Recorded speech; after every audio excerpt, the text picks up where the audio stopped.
Nildo was born in Margo sa Tubig, Zamboanga del Sur. He took Bachelor of Arts in Theology at Mountain View College. He then started as a district pastor at Western Mindanao Mission in 1993. Later, he served as a church pastor, ministerial secretary, and publishing director from 2003 to 2012. Then Nildo was promoted to the higher office at the Union, serving in the publishing ministry for 10 years, while simultaneously earning his Master and Doctor of Ministry at Adventist International Institute of Advanced Studies.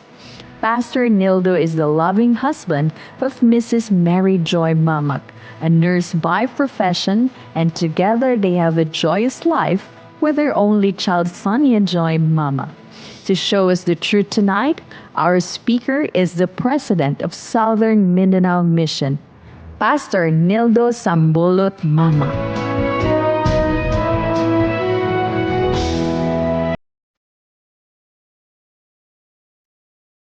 Maayong gabi na usab kaninyong tanan mga pinangga namo nga mga kaigalaan mga kaigsunan apan lang niadto nga sa laing mga lugar tingali kaninyo diha udto hapon or adlaw karong panahona maayo nga pagpaminaw kaninyong tanan mga pinangga nako nga makigalaan mga kaigsunan nining ato nga pagpadayon sa ato nga programa My Journey with God Season 5. Alang sa ato nga pagsugod sa atong pagtuon atong dapiton ang presensya sa Ginoo pinagi sa pag-ampo. Kung kamo nagalingkod, makahimo ko sa pagtindog, karon akong gihangyo nga kitang tanan, manindog unya atong dapiton ang presensya sa Dios samtang kita magatuon. Mag-ampo kita. Among langit nun nga amahan, Dios nga magahom sa nga tanan. Dalaygon ikaw sa amo nga makinabuhi, nga hanto ni mataknaa, among natagamta maimong pagmahal, pagpangga sa matag usa ka namo. Salamat kay Ginoo nga niining mga higayuna makahimo kami paglakaw kauban nimo. Pagkatamis kana nga mga pulong ug bation sa among makasing-kasing. Kay ikaw ang pinakabililhon sa among kinabuhi. Kay ikaw man ang tagiya kanamo sa laman namong kinabuhi, imo man ang tanan gi o Dios busa. Salamat kay ni kay gayunan. Kung naghangyo kanimo nga panalangini ang tanan karon nga nagapatalinghog, nagapaminaw, nagalantaw ni ining mao nga programa. Kini pagtuon mo kag gabion. Tuguti o Dios nga ang pinasahi nimo nga gahom magpatiliwala nga magatandog sa kasing-kasing sa huna-huna nga among masabtan ang imong mga pulong nga among pagasisgutan karon ug kini maghatod sa among pinakaduol kaayong relasyon kanimo. Makapahimo na mo labing andam alang sa iyong pagbalik nga kaming tanan uban sa panimalayng among representahan sa langit magkauban kami sa wanay katapusan.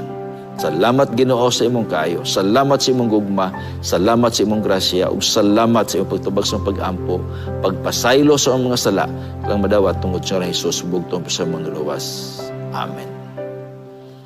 Mga pinangga nako nga makaigsunan, mga kigalaan, nining taknaa atong pagatun-an kining usa ka importante kay nga topiko nga diin nagauluhan pag-ila sa tinuod nga iglesia nga iya sa Dios. Kini siya angay gyud nato tan-awon kay matag usa ka nato na belong kita, nasakop kita sa makalalain nga mga iglesia.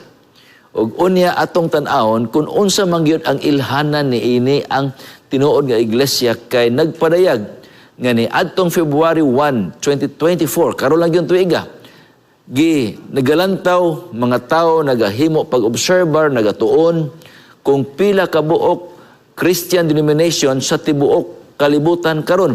Matod pa, nga naanay approximately, gibana-bana, nga mikabat na kini siya og 45,000 ka mga iglesia nga Kristohanon nga denomination sa tibuok kalibutan. Wow, pagkadaghan ni ini. O kining tanan, matag usa ni ini, angkon nga sila mao ang tinuod nga iglesia. Wala gyud po'y tao nga dili mo angkon nga tinuod ng iglesia. Usa may imong tuyo og tumong nga mobarog ka na iglesia ha, nga dili man day na siya tinuod nga iglesia. busa ang tanan mag-angkon gayod. Apan salamat lamang nga diin, naatay mga pagtulunan nga diin, ato makita kung unsa gayod ang mga ilhanan sa matuod nga iglesia nga iya sa Dios. Pinangga ko magsunan, ayaw pagbiya, paminaw pag-ayo ba sa grasya sa Ginoo, abliha ito itong kasing-kasing, pero masabtan nato nga kini mao ang pulong gikan sa Dios nga magatudlo kanato intak na. Nagpasalamat nga ang Biblia natay mga guiding principle nga diin ato gamiton sa pagtuon ug sa ato nga paglantaw ni ining mao nga suhito. Tungod kay ang balaang kasulatan, tanang relihiyon, tanan nga pagtulunan, tanan nga mga sikta, nagatuon man sa Biblia, mao kini siya ang atong manual. Ug unya, ikaduhang prinsipyo mao, looking and investigating the original or the orig. Diba? Kung kita mamalit og mga pisa, mangita tag orig. So, kana siya ato pong tagaan o pagtagad kini nga klase nga prinsipyo parang atong mailhan kung unsa ang tinuod o matuod nga ilhanan sa tinuod nga iglesia nga iya sa Dios. Ikatulo nga prinsipyo mao, comparison with similarities. Ikumparar nato niadtong nagauna, original o kining karon, unsa may nakapareha niini. Muna ang ato nga lantawon aron singon ni ana magiyahan kita o nga ato kini siyang magamit sa pag-ila sa ilhanan sa matuod nga iglesia nga iya sa Ginoo. Now karon, let's begin our journey. Atong sugdan kini, pinaagi sa paglantaw sa ato nga manual nga mao ang balaang kasulatan nga pinangga kong makaigsunan. Kung kamo na Biblia sa iyong pulayanan, gamita ka na, ug unya pinaagi ni ana, giyahan kita sa Ginoo sa kaalam nga atong ikinahanglan. Now, ang iglesia nagrepresentar kini ngadto sa babae. Babae ang iyahang representation. Mao kini siya. Duha ka klase nga babae dinhi nagrepresentar sulod sa ato nga iglesia o sa kini sa iglesia. Duha ka babae. Ngano man tungod kay kining usa ka babae gitawag kini siya putli nga babae. Nagrepresentar kini siya sa iglesia nga iyaha sa Dios. Ug unya ang iglesia nga diin gitawag apostate church nga diin siya wala makita niya o pipila lamang ka mga ilhanan nga nakiplagan niya nga diin siya na adiha sa pagpangalagad sa Ginoo. Kini nga iglesia ato ni pagatunan kini sa pinangga ako makaigsoon. Ang labang importante niini nga ikaw ug ako masakop kita ni anang matuod og putli nga iglesia nga mao iya sa Ginoo. Og unya kining apostate church gitawag kini siya og Babylon. Sumala pa sa balaan nga kasulatan. Unya atong nakita dinhi matud pa nga ang iglesia gikumparar kini siya isip pangasaw anon ni Ginoong Hesus. Kay ingon siya dinhi, kay ako may pagbati Dios non sa pagpangabugho alang kaninyo sanglit kamo ugod ako man nga gikasaad nga maasawa sa iyang usa lamang kabana nga mao si Kristo aron ihatag ko kamo ingon nga birhen nga ulay sa 2 Corinto 14 versikulo 2 11 versikulo 2. So pinangga ko makaigsunan mao kini siya ang gisaysay sa Ginoo. Ang iglesia gihulagway kana siya ingon nga pangasaw unon ni Ginoong Hesus. Unya kining putli nga iglesia atong lantawon sumala sa balaang kasulatan. Gitawag kini sila God's chosen people, mga katawhan nga pinili iya sa Dios. O kini siya, kung tanaw na to, kini siya pinangga ko makaigsunan, nagatungtong siya sa bulan. O unya, gisulobar kini siya og son of righteousness. Ngagriin kini, nagsimbolo sa pagkamatarong nga iya ni Kristo. Unsay nagpasabot ining naa nagtungtong sa bulan. Tungod ang bulan ug adlaw mao'y kahayag, kini siya mao ang guiding principle nga diin ilhana nato ang matuod nga iglesia nga siya anaay kahayag. Ingon dinhi ang imong pulong maoy lamparahan sa akong mga tiil o kahayag sa akong aligaanan. So, matud pa sa Salmo 119 versikulo 105. So, ang pulong sa Ginoo pinangga kong kaigsunan. Ang Biblia, Bible and the Bible alone, ang basis sa ato nga pagtuon o doktrina nga atong gibarugan mao kana ang gibarugan sa matuod nga iglesia. Pinangga ko makaigsunan. O kining apostate church atong hinumduman nasuko kini siya pinangga ko maigsuon sa pure o tinuod putli nga iglesia. Atong lang taon sa unahan kung unsa ang hinungdan niini. So principle number 2, looking and investigating the original or the orig, ang kanang mga tinuod, genuine sa ato pakarong panahon na. Di ta malipat makaigsunan. Kay naara ba karon para uso ra ba karon kung pagtagpisa sa imong sakyanan na gitawag nilag genuine replacement. Oh, genuine replacement. Genuine siya pero replacement di ay. So angay nato na siyang pagabantayan. Parihar gyud na siya tan-awon sa genuine. The originator of the Christian church na minhakom kaigsunan no other than is Jesus Christ. Siya ang atong modelo. Anhan nato ikumparar diha kaniya kabahin niini. Comparison to similarities atong tan-awon kung unsa paghihimo ni Ginoong Hesus. Ug unsa nitabo siyang pagkinabuhi. Pinangga ko makaigsunan. Atong hinumduman nga sa matag paagi sa Ginoo naa ang yawa magahimo sa pagbalda ni ana. Sa higayon nga si Ginoong Hesus na tao mapinangga ko makaigsuon, mao kadtong panahona nga diin ang gingharian sa Roma mao ang nagapamuno ni adtong panahona. And remember that devil always work through human agency or government. Mao na siya ang iyang pamaagi kay dili magina siya actual maoy mo duol na to kay mahadlok man ganita nga inuntang na diha ang yawa na siya tanas di anang dapita. Mahadlok man ganita uban mahadlok man ni aswang basig wala na diha tinuod. Samot nagyawa na magpaduol sa tuwa.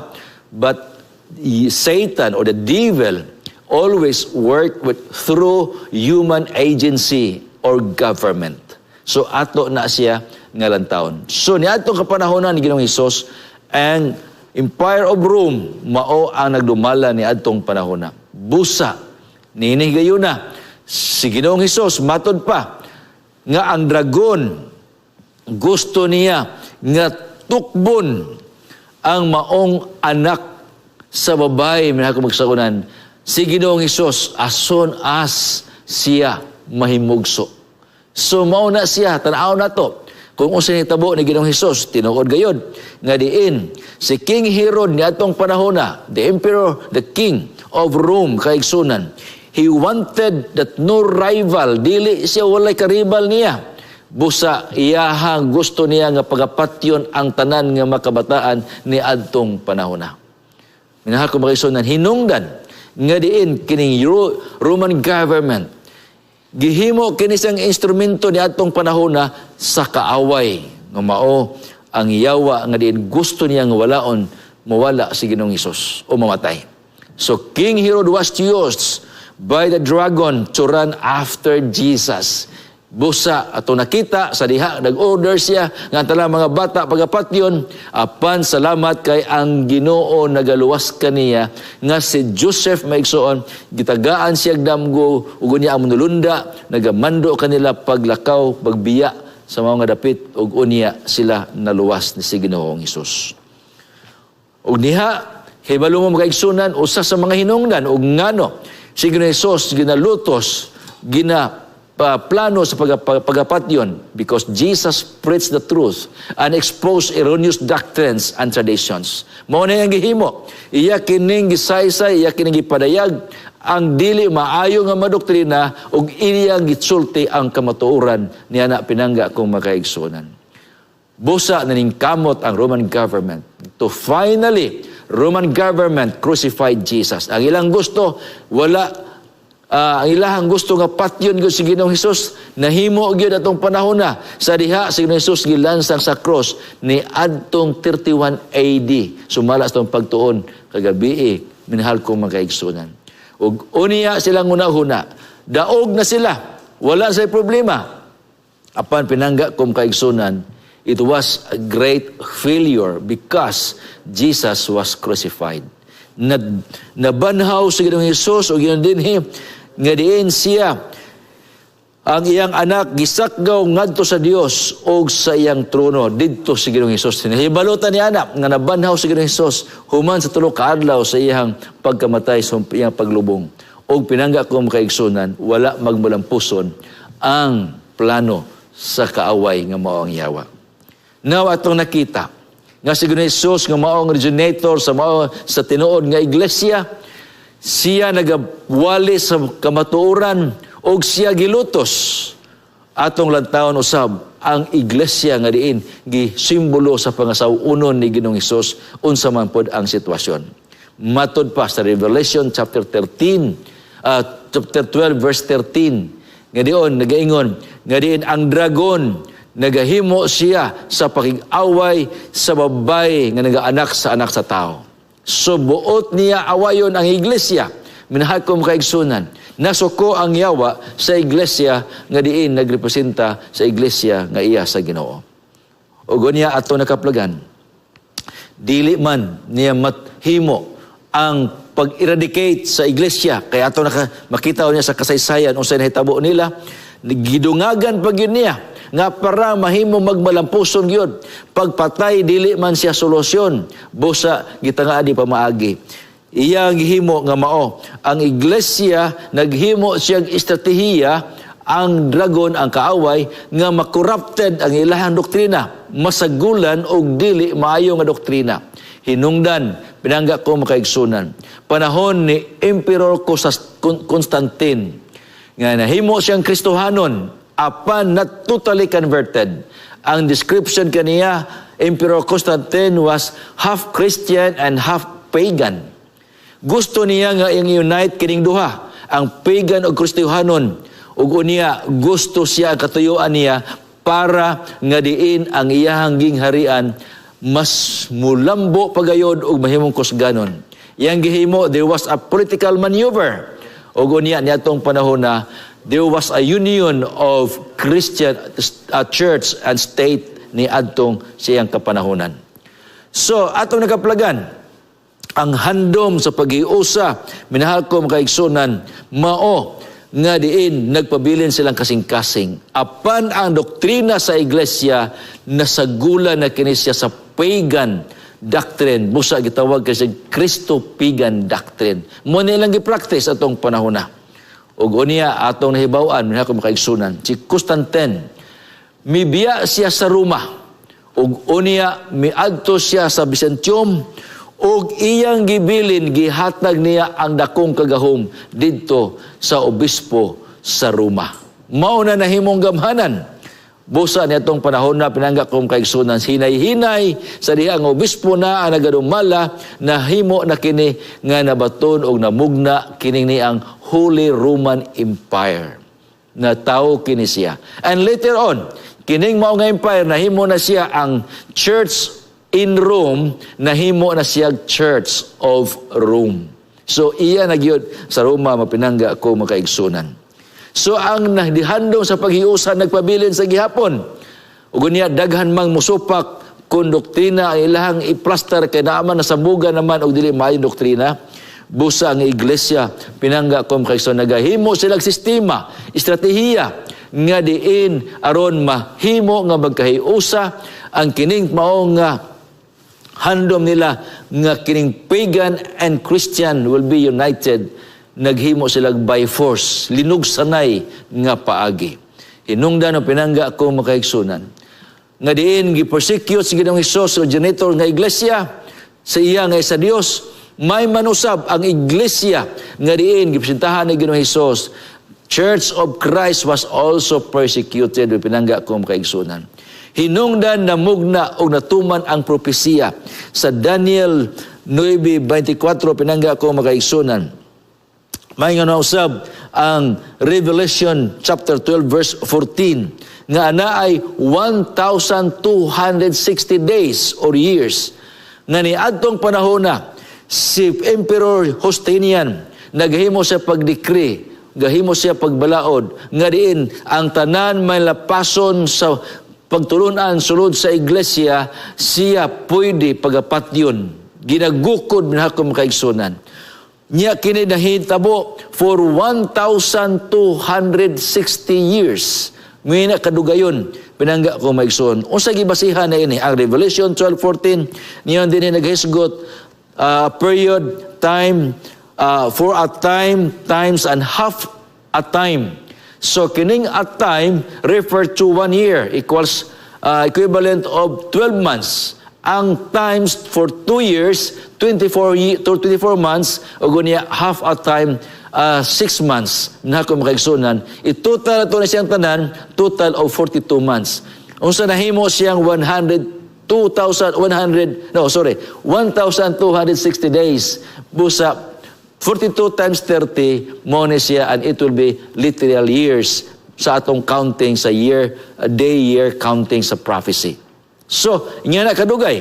Ug unya nakaplaga na to igsoon nga natapos kini siya ni adtong panahon sa 1798 sa diha nga si Pope Pius VI. He was captured by General Berthier. Ginahayong makaigsonan. Dito nawala ni anang panahon na natapos ang 1,260 years sa gitawag sa Dark Ages, mangit-ngit nga mga katuigan tungod kay nining panahon na nga diin limitado o pagapatyon ang mga Kristohanon nga diin sila wala mosunod diha sa pagtulunan sulod sa iglesia. Ug unya ato nakaplagan nga kini siya pinangga kong kaigsunan ang hinungdan ra gyud niini mao ang Revelation chapter 12 verse 17 nga diin ang dragon na puno sa kaligot-got batok sa babay. Gusto niya makigubat siya ngadto usab siyang kaliwatan. Mao ni hinungdan pinangga kong kaigsunan tungod kay nagabantay man diha sa kasuguan sa Dios ug sa matuod ni Ginoong Hesus. Mao kini siya busa ni ining mangit-ngit nga katuigan 1,260 years dinhi ang pag-antos sa makatawhan sa Ginoo nga nagbarog diha sa kamatuoran. Minahagkom kaigsunan, ang mga katawhan nga nagawali mahitungod sa pagkoreksyon sa doktrina sa iglesia, pagbarog sa kamatuoran, ginapatay sila, ginasunog nga buhi niadtong mga panahona. Ug unya bisan gani kun ikaw usa ka tawo na ay Biblia, pwede kang patyon kung ikaw na ay Biblia ni adtong panahon na. Mapait kini nga katuigan sa makatawhan sa Ginoo. Apan sultian ko kamo, ang makatawhan sa Dios gipangpatay, ang makatawhan sa Ginoo nagipanglutos, apan atong nakita nga ang Dios wala gayod magabiya kanila. Do na ay nangamatay, na ay pangpriso, ug na ay nagaanto sa kasakit, kapait, apan nihako makaigsunan, nagpabilin sila na magiunongon diha sa Ginoo. Busa niadtong panahon na, God's people fled into the wilderness. Mao kini ang magrupo sa mga Waldensians nga mga sumusunod ni Peter Waldo. O kini sila igsuon, ilang gipreserbar ang kamatuoran, ilang gipreserbar ang Biblia, ilang gipreserbar ang kamatuoran ug ila kining ginawali bisan pa panahon sa pagpanglutos. Wala sila muundang. Pinangga ko makaigsunan. Kung kini mahitabo sa atong kinabuhi, ang sikreto nga kita makabarog mao, magpabilin tang aktibo nga magawali sa maayong balita. Kaya ang Dios may saad kung kita magawali sa maayong balita. Sumala sa Mateo 28, 19-20, si Ginoong Hesus ang Dios makiguban kanato bisan pa hangtod sa katapusan sa kapanahonan. Mao ni gikuptan sa mga Waldensians ubang makatawhan sa Ginoo nga ipanglutos ni adtong mga kapanahonan. So ato nakaplagan nga the emperor, the Roman Empire persecuted Christ followers who preached and stood for the truth. Pinangga ko mga kaigsunan. Ginawali nila ang kamatuoran ug sila mibarog niya na gipanglutos sila. Uban kanila gipakaon sa mga leyon. Ug unya ato nakita nga in 1,260 years the Church of Rome very powerful na ko makaigsunan ug unya dominates the world. So ato nakita karon o ang ilhanan sa makatawhan sa Ginoo nga iyang iglesia mao kini nagasunod ni Ginoong Hesus. Nga si sama sa original nga mao sa Ginoong Hesus makaigsunan. He keep and preach the truth o niya nagapaabot sa pagbalik ni Ginoong Hesus. Mao kini atong gipangandoy nga ang iyang iglesia sa kanunay nagawali nangandoy nga din mobalik sa Ginoong Hesus. Mao ni atong ginahandom. Ug unya matud pa dinhi sa Titus 2:13, kita nagapaabot nga sa bulahan nga paglaom sa pagpadayag sa himaya ni Hesukristo nga atong dakong Dios ug manluluwas. Mao ni ginahandom nato, ikaw ako higala minahal ko mga kaigsunan, ato andamon to gilingon uban sa grasya sa Ginoo nining mao nga mga adlaw niya maabot. Ug unya ang usa sa mga ilhanan mga kaigsunan mao kini, follow and practice baptism by immersion. Isip si Ginoong Hesus mausab ang originator, kay si Ginoong Hesus man gibautismuhan sab siya through immersion. Busa gina-practice kadto kini siya. Si Jesus was baptized by immersion, ug unya ang Ethiopian eunuch was also baptized by immersion in Acts 8. Minahal ko mga kaigsunan, makigalaan. Ug usab atong nakita God's true church practice baptism by immersion. So dinhi atong nakaplagan, ikaunom mao kini ang pagwali sa maayong balita sa tibuok nga kalibutan.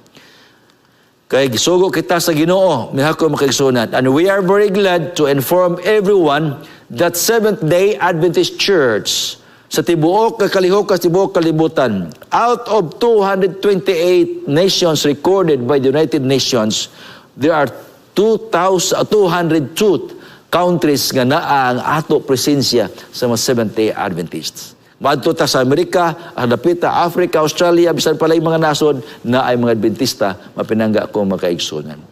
Sunod, mao nagawali sa matungod sa three angels message.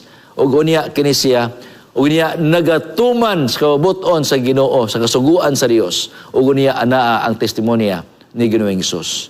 Ang pagwali mga kaigsunan sa three angels message based on Revelation 14 verse 6 to 19. Ang unang mensahe, iwali may balita ngadto sa kalibutan, pinangga ko mga kaigsunan sa tanan gayud, mo na hinungdan wa tay undang sa pagwali. And we are glad that we have this platform, social media mga kaigsunan, televisions, panalangin kini sa Ginoo, matuman kini siya mao nga kasuguan. Second is call for the judgment, preach for the judgment, call to worship the Creator. Mao kini siya ang sunod nga diin nga mensahe og labos tanan. Number 3 is Babylon is fallen. Malumpag kining Babylonia nga diin ang iglesia nga diin wala magtuman o wala makita ang mga ilhanan sa tinuod nga iglesia.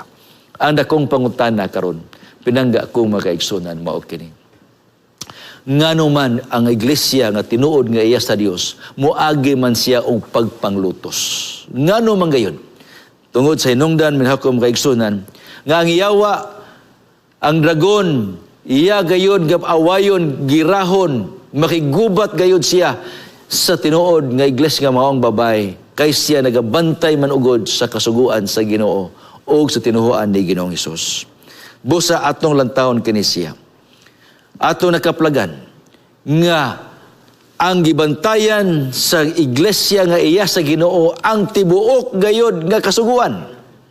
Kay ato dili malimod sa atong palibot nga naay mga butang nga diin bisan kinsa nga nagabantay sa tibukan sa kasuguan. By the way, ingon ang James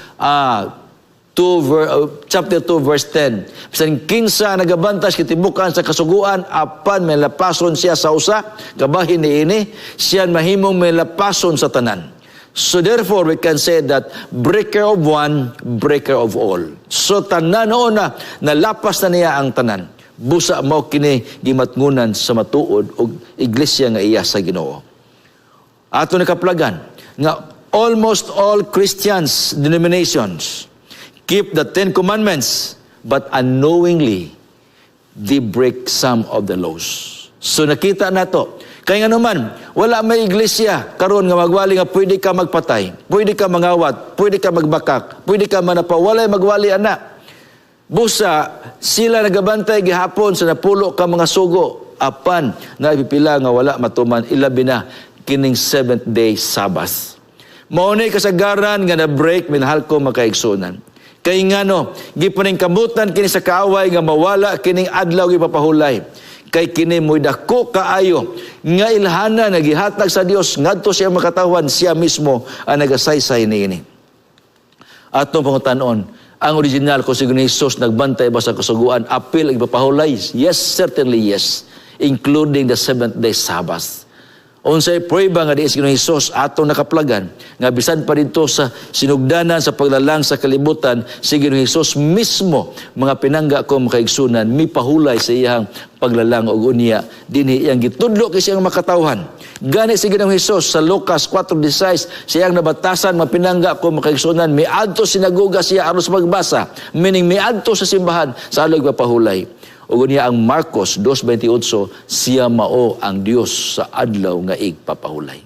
So pinangga kong kaigsunan. Kung ikumparar nato si Ginoong Hesus ngadto sa iglesia nga diin iyang gipundar nga mao kana siya ang gitawag matuod nga iglesia managsama in comparison of with similarities nga principle nga pinangga kong makaigsunan.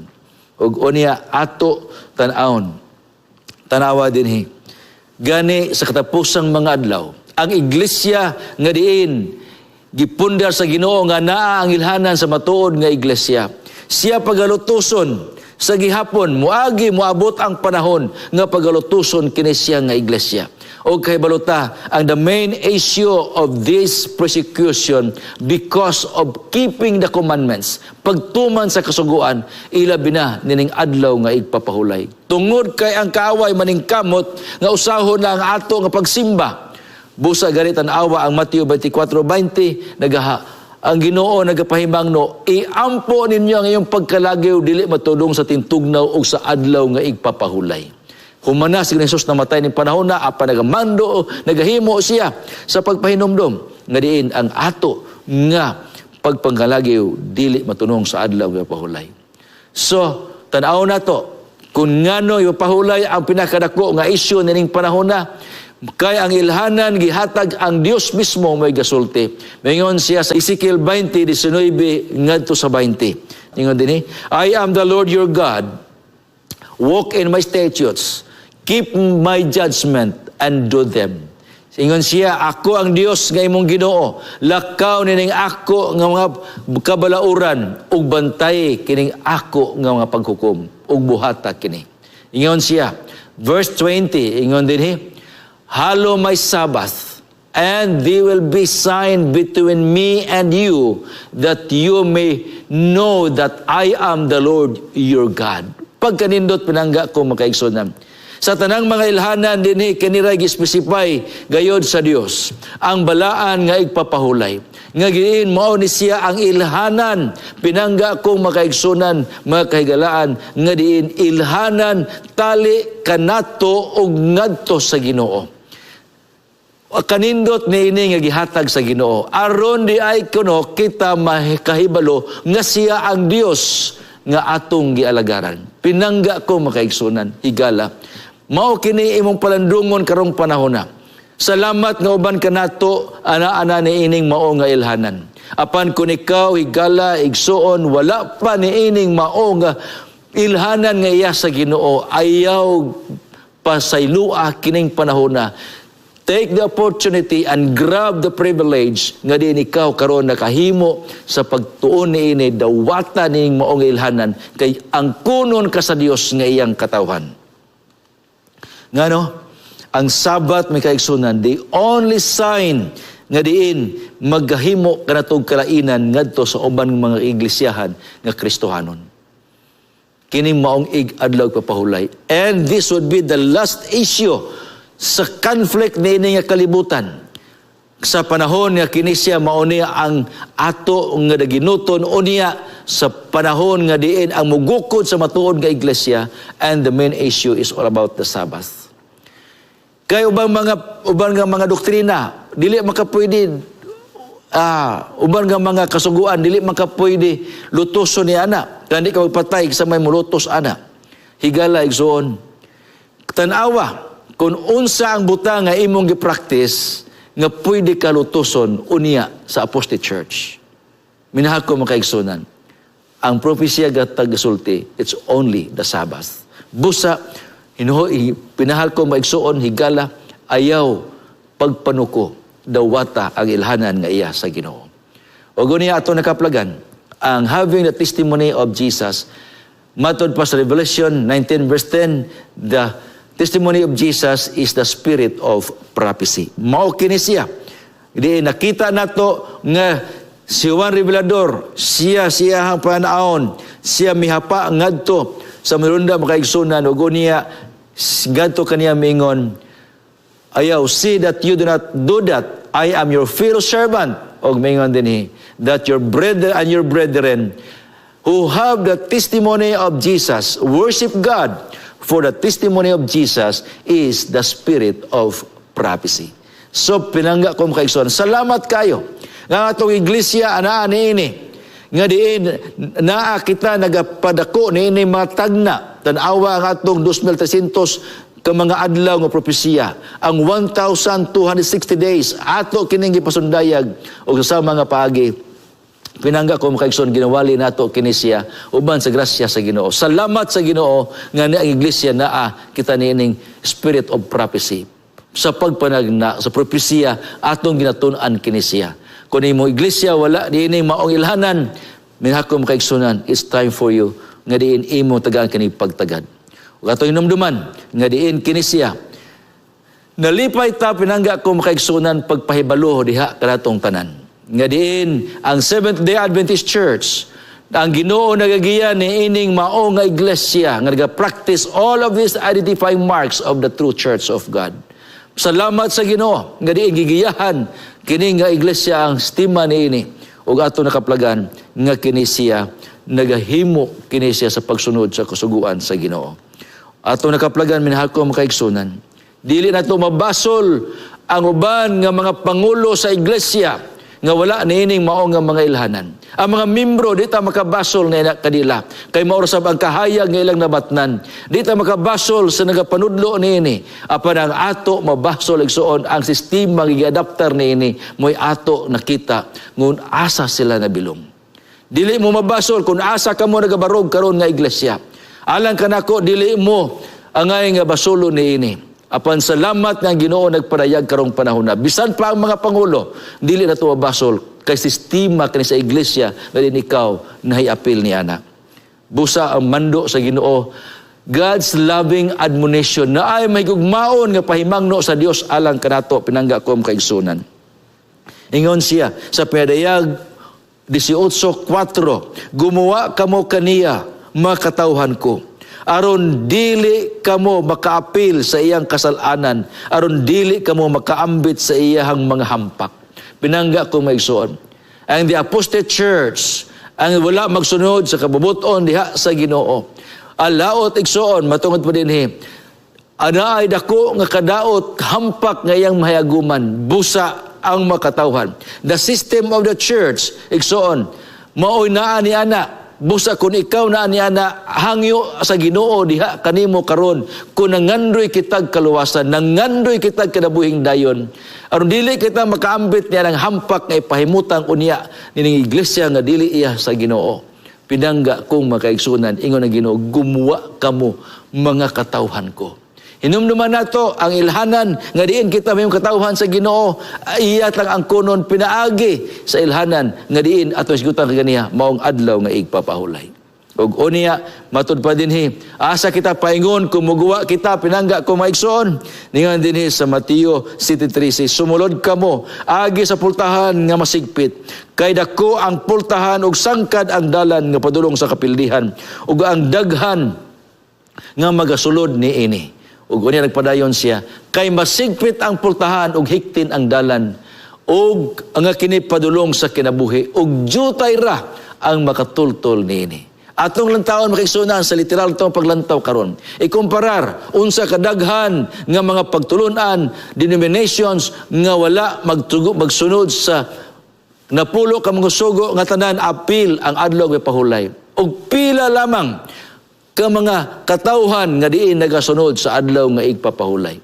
Kung ihapon nato ang mga numbers of denominations, minhako igsuon, minority, jutay ra gayud ang nakatultol alang ini. Apan salamat nga diin kini dili nagrepresentar sa majority ang iya sa Dios nga iglesia, kundili kun unsa ang gisulti sa Ginoo nga mga ilhanan nga atong gina-practice o ginawali nangga kung kaigsunan.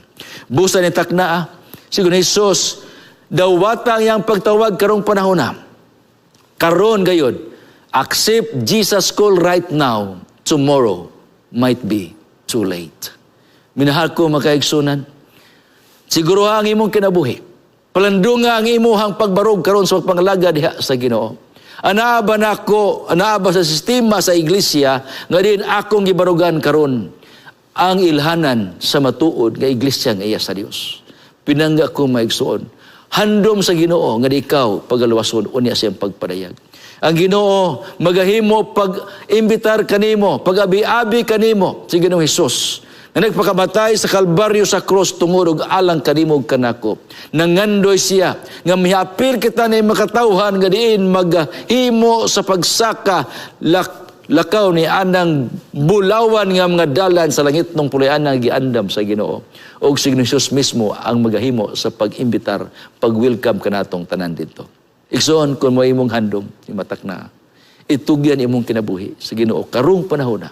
Ayaw pagduha-duha, dili ka o dili kayo magmahay kung imong alagaron ang Ginoo. Walay mawala nimo kung sundo nimong kasuguan sa Ginoo. Maniguro ta, pinangga ko makaigsunan, kay pinaagi niya na ang Dios malipay kanato, kay siya man mismo nagatuman sa balahan ng mga kasuguan. Miha ko migsoon, sa langit unya dito atong makita, bisan kinsa ka nato, mahingkod bang kita o mga batanon pa kita, i-welcome kita sa Ginoo. I-recognize ang matag usa ka nato. O unya labos na hangupon kita sa Dios. Halugon kita niya. Salamat pinangga nako nga anak.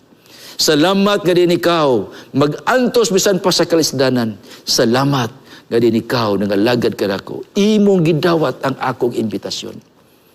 Pinangga kong makaigsunan. Higala. Ihatag imong kinabuhi karon. Kaya ang Dios magadawat kanimo, magahangop kanimo. Kung muna imong handom pinangga nako higala igsoon.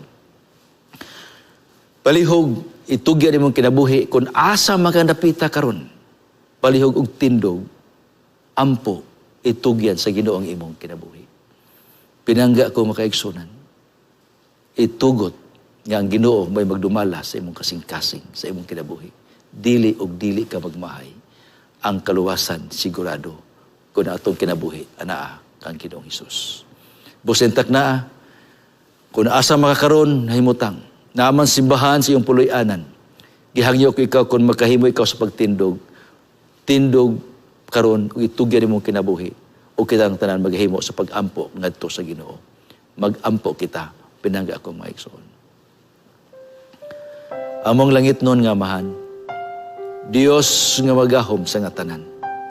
Dalaygon ikaw sa amo nga makinabuhi. Gadin imong gipadayag ang imong kamatuoran. Anaa da ikaw Ginoo'y matuod nga iglesia nga naa mga ilhanan nga imong gipadayag. Ginoo, salamat kayo ni matak na. Ani among pinangga nga makaigsunan. Nga nagahimo na, salamat nga uban kanamo nakahimo na sa pagdawat nining mga ilhanan. Aniya na kami sa iglesia nga diin imong gigiyahan nga ang mga ilhanan mahimo kini mawali og amo usab kining mabatnan igaw practice sa among kinabuhi. Sa mga paagi, salamat ng pinangga namo nga makaigsunan nga naa pa sa lain nimong mga turil, lain nimong nga iglesia. Ginoo, ang sistema nga ilang nabatunan tingali wala magsunod niining maong nga mga ilhanan. Ginoong Dios karon nagatugyan sila sa ilang kinabuhi diha kanimo. Palihog hangupa sila Ginoo. Dawata sila karong mga taknaa. Aron kaming tanan mahiusa sa pangalaga diha kanimo. Dili makawang, dili mapakyas ang among gipangandoy nga kaluwasan. Kanining kamot kami Ginoo kutob sa among marangan apan salamat karon imo kami gigiyahan. Walay mabasol nga mga pangulo sa ubang mga pundok o Dios nga wala pa makahiwa-practice nini. Walay mabasol nga mga membro Ginoo. Apan salamat nga may kahigayunan pa ang matag-usa kanamo nga kaming tanan makaalagad mahisakop sa iglesia nga diin ang makatawhan nga nangalagad kadimong matinumanon manggiunungon imo unyang pagadadon sa langit nung puloy-anan. Amahan nga balaan, palihog kung naamay gaduwa-duha, naamay nakapugong sila mga desisyon karon, palihog kuhaa ka na Ginoo. Kaya nahibalo kami among kinabuhi, wala kami masayod kung unsa ang ugma ang dangatan namo. Apan ang karon mo importante kami makatugyan sa among kinabuhi diha kanimo. Salamat o Dios sa imong kaayo. Salamat si mong gugma. Salamat na kaming tanan nga galantaw o nagasudong, nagapaminaw ni ining mao nga programa. Dili lamang dinhi kami makag-uban apan dito niya sa langit nung pulianan. Kaming tanan imong pag-abi-abihon anang langit nga imong gitagana, alakip ang among sakop sa among mga panimalay. Salamat nga ang gahom o gugma sa langit nun nga amahan, ang grasya si Kristo, ang pag-uban sa balaan nga Espiritu, maniakan namong tanan, karong suwanay katapusan, kay kini mo gipangayo tungod sa mahal ngalan ni Jesus, bugtong personal manuluwas. Amen.